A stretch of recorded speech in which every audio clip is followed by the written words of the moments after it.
आज की इस कहानी से आप सीखने वाले हैं कि प्यार करना जितना आसान है उसे निभाना उतना ही मुश्किल।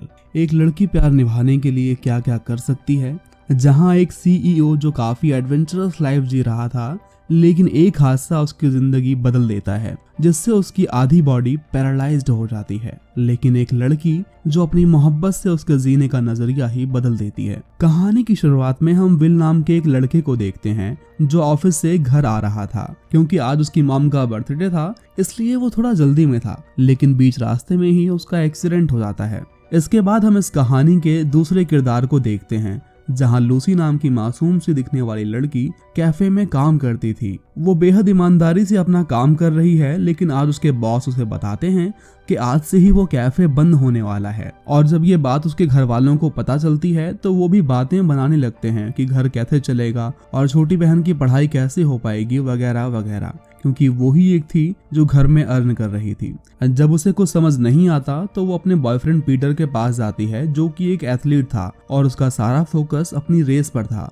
वो लूसी की बातों का कोई भी वाजिब जवाब नहीं देता और उसे इग्नोर कर देता है। तभी उसे एक दोस्त का ख्याल आता है जो लोगों को जॉब दिलाता है। फौरन वो उससे मिलने जाती है जहां वो उसे बताता है कि उसके पास एक केयर टेकर की जॉब है जिसमें उसे एक बीमार आदमी की देखरेख करनी है। अब क्योंकि वो बहुत आसान जॉब थी और सैलरी अच्छी खासी थी, इसलिए वो हाँ कह देती है और अगले ही दिन अपनी मॉम के कपड़े पहनकर वो इंटरव्यू के लिए निकल पड़ती है। लेकिन वो किसी मामूली इंसान का घर नहीं बल्कि एक अरबपति का घर था जहां करोड़ों की गाड़ियां खड़ी हुई थी। अब ये सब देखकर लूसी काफी घबरा जाती है। तभी वहां एक कैमलिया नाम की लेडी आती है जो इस घर की मालकिन थी। वो उसे अंदर ले जाती है और उसका इंटरव्यू लेने लगती है। घबराहट में लूसी की स्कर्ट जरा फट जाती है जिसे वो शर्म से छुपाने लगती है। अब उसका इंटरव्यू इतना खास नहीं जाता, लेकिन इसके बाद भी कैमलिया उसे चूज कर लेती है क्योंकि वह बहुत मासूम और हंसमुख थी। अब इसके बाद लूसी सवाल करती है कि आपके डिसेबल्ड हस्बैंड कहाँ हैं। इस पर वो बताती है कि तुम्हें जिसका ख्याल रखना है वो मेरे हस्बैंड नहीं बल्कि मेरा बेटा है। और वो उसे अपने बेटे के पास लेकर जाती है जो कोई और नहीं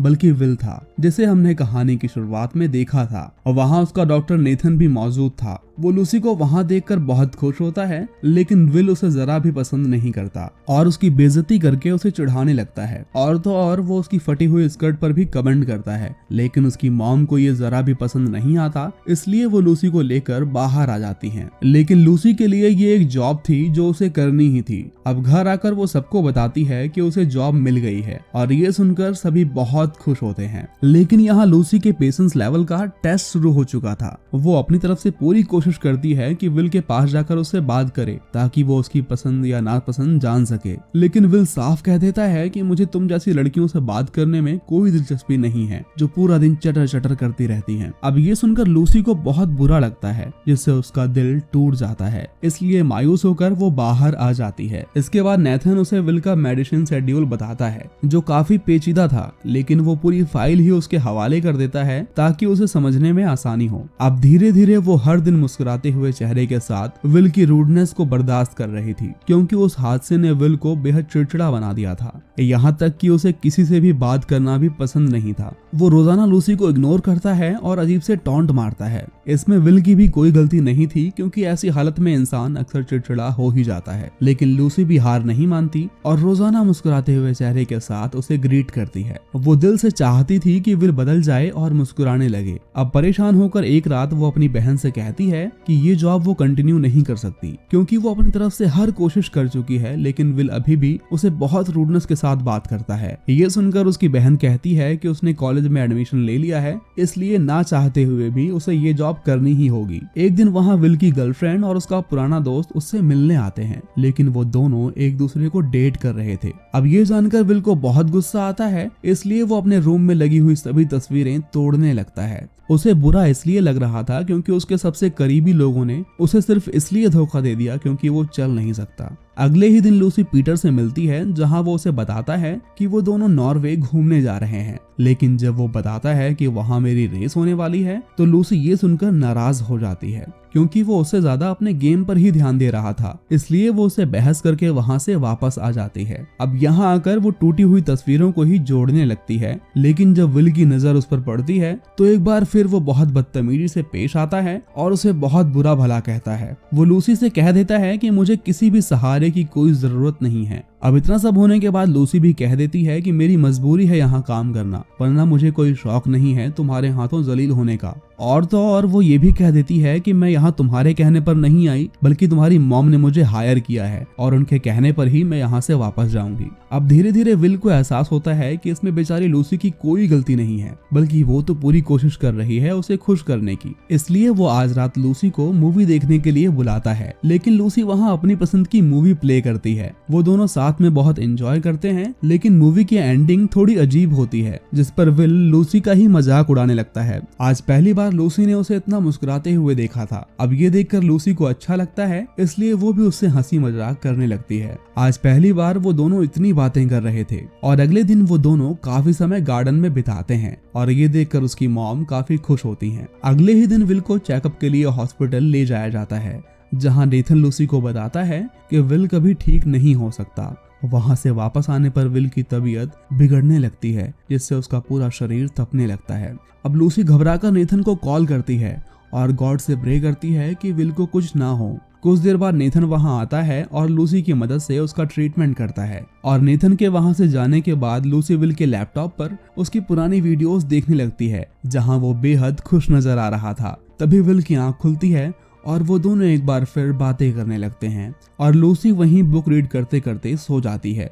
अगली सुबह लूसी कहती है कि तुम पुरानी वीडियोस में कितने यंग लगते हो, लेकिन अब खुद को देखो, 2 बच्चों के बाप लग रहे हो। अब ये सुनकर विल उससे यंग दिखने के लिए टिप्स मांगता है, जिसके बदले में वो उसे क्लीन शेव करने को कहती है। लेकिन जब लूसी विल के रूम से बाहर आती है, तब वो उसके मॉम डैड को बात करते हुए सुन लेती है, जिसमें उसके डैड कह रहे थे कि विल इतनी मुश्किल से 6 महीने के लिए माना है। कहीं हम इस लड़की पर भरोसा करके कोई गलती तो नहीं कर रहे, क्योंकि अगर 6 महीने में विल ने अपना फैसला नहीं बदला तो वो खुद की जिंदगी ही खत्म कर लेगा। अब लूसी ये सुनकर बहुत उदास हो जाती है और घर आकर ये सारी बातें अपनी बहन को बताती है। उसकी बहन कहती है कि अगर सच में विल के पास सिर्फ 6 महीने हैं तो तुम्हें हर वो चीज करनी चाहिए जिससे विल ये पल कभी ना भूल पाए। इसके बाद से ही लूसी हर उस काम को करना चाहती थी जिससे विल को खुशी मिले। वो उसकी फेवरेट ड्रेस पहनती है, उसे हॉर्स राइडिंग दिखाने के लिए भी ले जाती है, जहां लूसी बहुत से पैसे भी गंवा देती है। अगले ही दिन लूसी बहुत ही प्यारी ड्रेस पहनकर विल को एक म्यूजिक कॉन्सर्ट में ले जाती है, लेकिन वो इतना बोरिंग था कि कुछ ही मिनटों में उन्हें वहां से निकलना पड़ता है। लेकिन वापसी में वो दोनों बहुत बातें करते हैं और धीरे धीरे उनमें गहरी दोस्ती होने लगी थी। अगले दिन लूसी विल से कहती है कि कल मेरा बर्थडे है और अगर तुम घर आओगे तो मुझे बहुत अच्छा लगेगा। अब ये सुनकर विल फौरन हाँ कह देता है और जब वो लूसी के घर आता है तो उसके मॉम डैड उसका बहुत अच्छे से वेलकम करते हैं। लेकिन डिनर के दौरान पीटर विल का मजाक बनाता है, लेकिन विल हंसकर इस बात को टाल देता है। वाकई में विल काफी बदल चुका है। इसके बाद वो सभी लूसी को गिफ्ट देते हैं, लेकिन विल का तोहफा देखकर लूसी सबसे ज्यादा खुश होती है। पर यह बात पीटर को जरा भी पसंद नहीं आती और जाते जाते विल पीटर से अपनी बेइज्जती का बदला भी ले लेता है। अगले ही दिन जब लूसी विल के घर आती है तो वहाँ टेबल पर उसकी एक्स और दोस्त का वेडिंग इनविटेशन कार्ड रखा हुआ था। विल उससे कहता है कि तुम रेडी रहना, हमें शादी में जरूर जाना है। विल उसे लेकर वहां आ तो जाता है, लेकिन अपनी मोहब्बत को किसी और के साथ ऐसे देखकर उसे बहुत बुरा महसूस हो रहा था और उसकी ये उदासी लूसी समझ जाती है, इसलिए वो उसे बाहर ले आती है।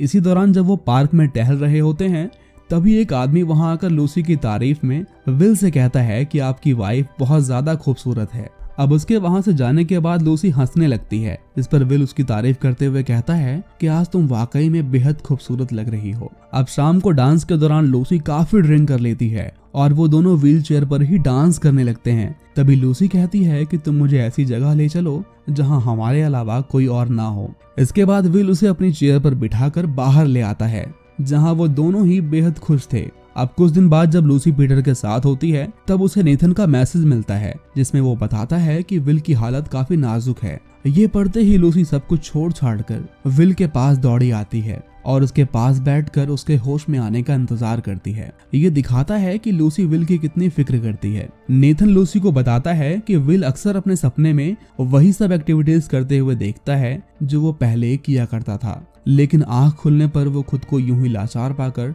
तड़पने लगता है। लेकिन जब से तुम उसकी जिंदगी में आई हो वो काफी बदलने लगा है, उसके अंदर जीने की एक उम्मीद लौट आई है। अब ये सुनकर वो अपनी ट्रिप कैंसिल करके नेथन से कहती है कि हम तीनों को एक साथ ट्रिप पर जाना चाहिए और विल की हर ख्वाहिश को पूरा करना चाहिए। लूसी जब घर आती है तो पीटर वहाँ उसका इंतजार कर रहा था। अब क्योंकि उसने पीटर के साथ ट्रिप कैंसिल कर दी थी इसलिए वो बेहद नाराज था। उसे लगने लगा था कि लूसी विल को हद से ज्यादा इंपॉर्टेंस देने लगी है। अब लूसी उसे समझाने की बहुत कोशिश करती है लेकिन वो गुस्सा होकर वहाँ से चला जाता है। इसके कुछ दिन बाद हम देखते हैं कि विल अपने प्राइवेट जेट से काफी अच्छी जगह घूमने आता है और यहाँ वो काफी एंजॉय करते हैं। और एक रात जब वो बीच पर होते हैं तो विल लूसी को अपनी जिंदगी खत्म करने वाली बात बताता है। लूसी कहती है कि मैं पहले से इस बारे में जानती हूँ और तुम्हें ऐसा करने की कोई जरूरत नहीं है क्योंकि मैं तुम्हें छोड़कर कहीं नहीं जाऊंगी और हमेशा तुम्हारे साथ रहूंगी। लेकिन विल अभी भी अपना फैसला नहीं बदलता और अपनी उसी बात पर अड़ा रहता है। और ये सुनकर लूसी पूरी तरह टूट जाती है क्योंकि लाख कोशिशों के बाद भी वो उसे तो बदल देती है लेकिन उसका फैसला नहीं बदल पाती। अगली सुबह होते ही वो सब लौट आते हैं जहां लूसी एयरपोर्ट पर ही विल की मॉम को ये बता देती है कि वो उसका फैसला नहीं बदल पाई।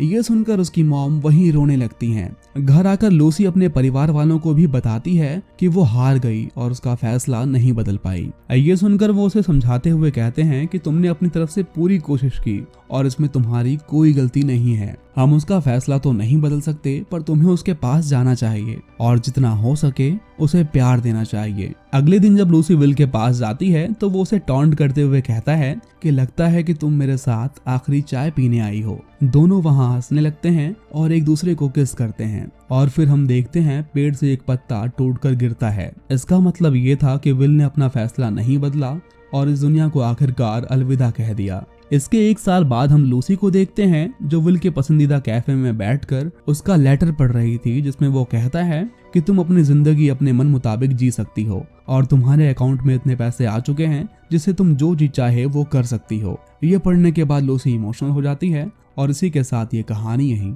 खत्म होती है। जल्द मिलते हैं एक नई वीडियो में एक नई कहानी के साथ।